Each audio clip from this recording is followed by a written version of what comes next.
And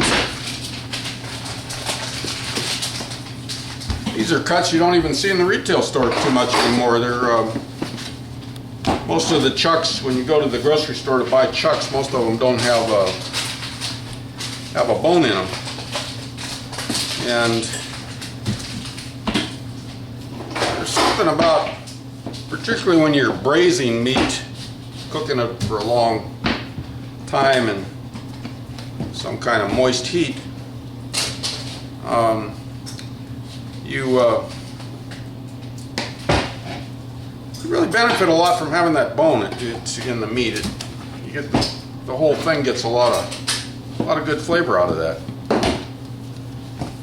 And let's see what I was trimming off here as I was trimming fat. And there's also a little in this chuck. There's always these little glands, and they're pretty unsightly. You want to get them out of the way. There's nothing wrong with them. They're just like we are. They're mammals. They've got an endocrine system. They've got all these different little glands that they deal with. And they're kind of a surprise to most housewives.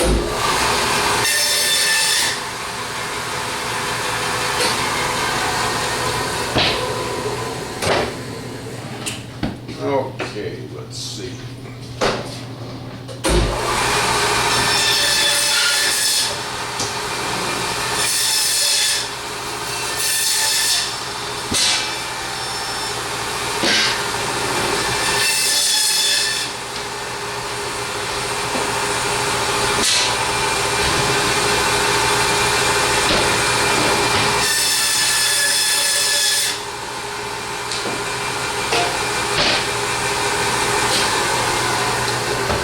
Kind of cleaning up the bone on these necks. I'm going to kind of scoop those out and they'll become soup bones.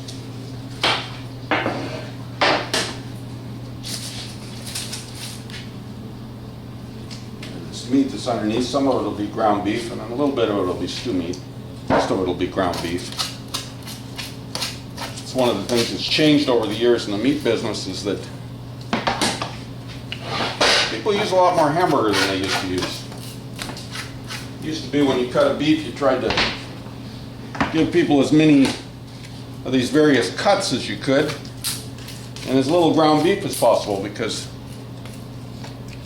people just didn't much care for ground beef. But now everybody's in such a hurry that it's kind of a requisite for eating meat anymore that you have ground beef on hand.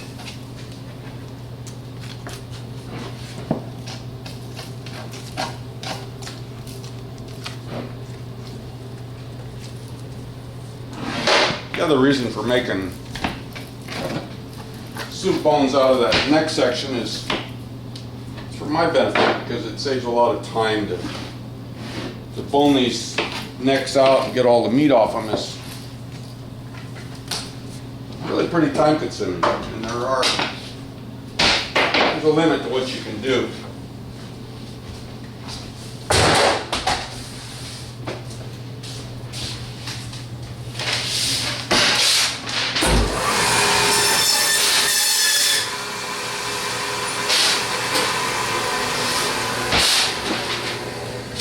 Yeah, back in the days when I first started cutting meat, all these necks were all disjointed and cleaned up real well before you continued on. I'll show you how that's done, how you go through the neck bone with your knife. And if you're not going to make a soup bone, this is what you do. As you can see,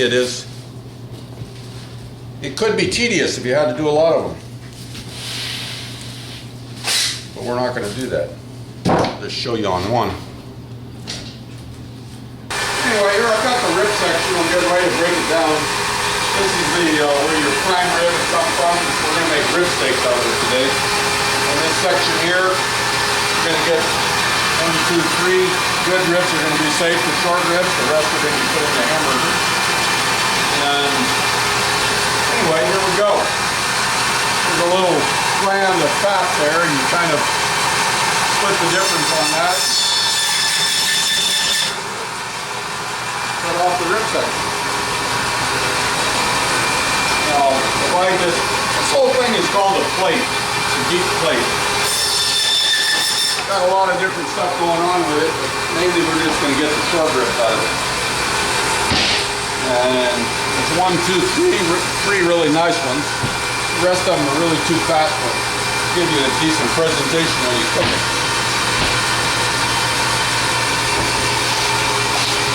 Pull this part off the back. I think on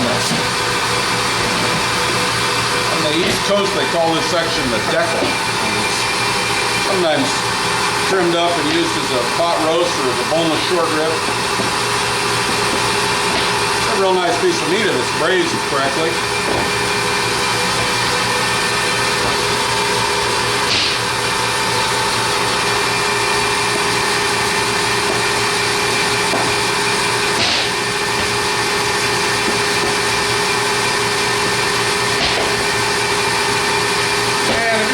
Short ribs at home. I don't always do this for every customer, but I'm going to do them at home. It's real nice to get this membrane that's off the back of the short ribs to pull it off. Kind of loosen it with my hook after I mark it with a knife. It comes off of here. It really makes a better short rib if you take that off before you cook it. It's just kind of like the parchment. Not something you really want to eat. It adds a texture, but it's not necessarily a good one.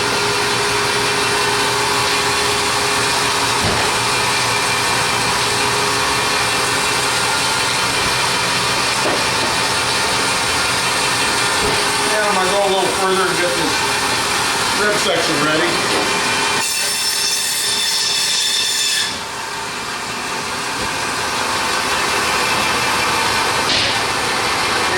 Do that by taking this section over here that's called the shine bone, and then I'm going to pull this cap off.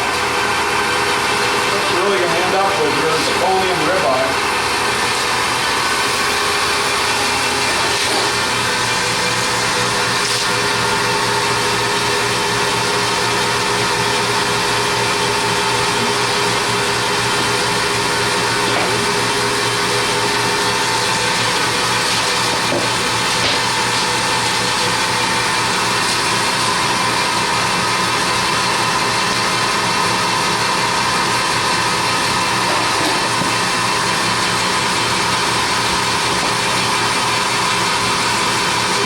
See from this, there's a good amount of handwork that goes into this cutting beef if you're doing it like this, but that's the way it goes. This is what I signed on for a lot of years ago. This little thing I'm pulling off the back is it's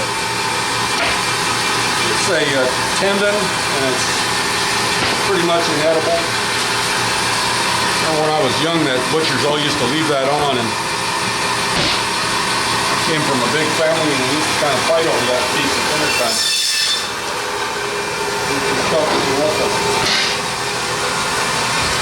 And that cap that I pulled off of here, that's kind of an extension of that thing I showed you earlier. That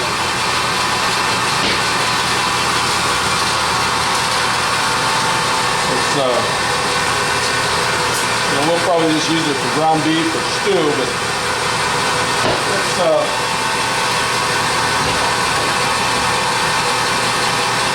it's a nice piece of braising beef.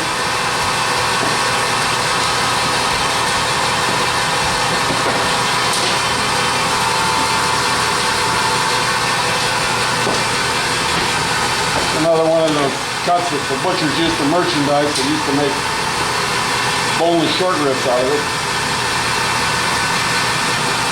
You trim them up nice and